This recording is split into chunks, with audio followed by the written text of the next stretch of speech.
like to be a modern day king in India? First and foremost, my question is that do such things exist?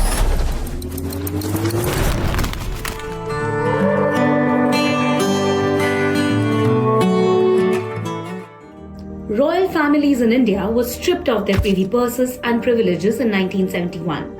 50 years down the line, there are still many royal families known in India for their opulent lifestyles. I mean, look at their cars, their weddings, their homes, or even their multi-crore legal battles.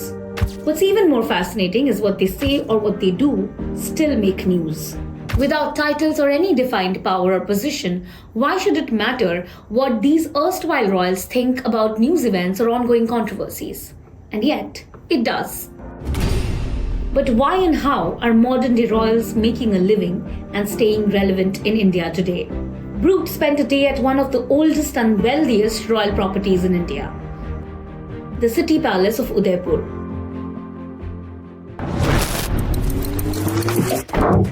Gulab Bagh होके फतेह पोल डाल दीजिए, फतेह पोल पे park कर दीजिए।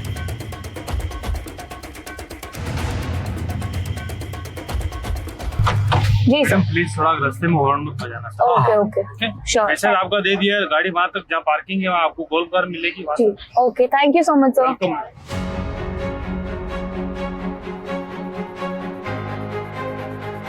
This palace is many centuries old, once the bastion of the great warrior king Maharana Pratap.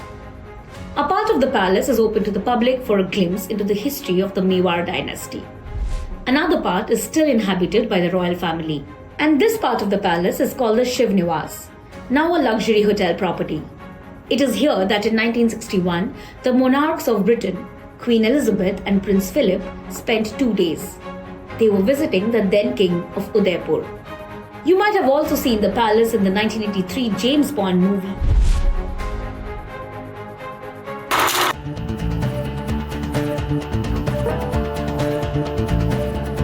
It's a lovely courtyard, it gives you a lot of peace and joys. And that's why I say, Udaipur is a place where you can actually hear silence. You're here, you can spend time in your own company with your girlfriend, your wife, your family, your children, or just yourself. So that's something that one can do. We were accompanied by Laksharat Singh. His website says he's the scion of 1500-year-old house of Mewar.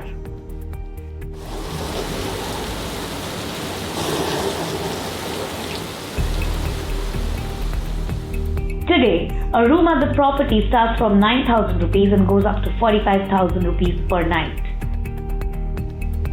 The Mewar clan was one of the pioneers in converting their palaces into heritage properties. The heritage industry, the heritage hotels are coming back. There are people who are a lot more passionate about it. They want to deep dive into it, to experience it, to come and to see it firsthand rather than just limiting themselves to films or books. These days, heritage hospitality is not an excuse for bad hospitality. When Indira Gandhi stripped the royals of their privileges, it dealt a blow to coffers of most of the royal families in India. Faced with the challenge of sustainability, many royal properties since then have converted into heritage hotels.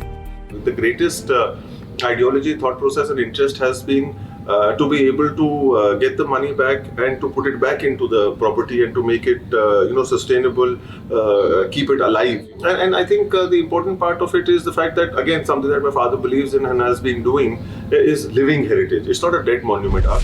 In 1971, the then king of Udaipur, Maharana Bhagwat Singh Mewar, converted their summer home, the Lake Palace, into a heritage property. However, this transformation from being the royals to hoteliers was not easy for the royal family in Udaipur. They lacked professional skills to manage the business. Hence, Bhagwat Singh approached the Taj group of Tatas to operate the hotel on a lease basis.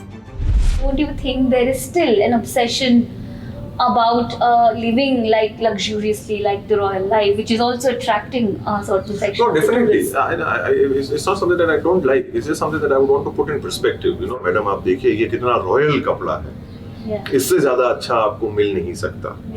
So what is it that he is really describing? At the end of the day, he is really describing the quality, he is really describing an attribute or a trait or a personality or a character or an expectation that is there. Could be from a cloth or could be from a person, could be from a building, could be from a car.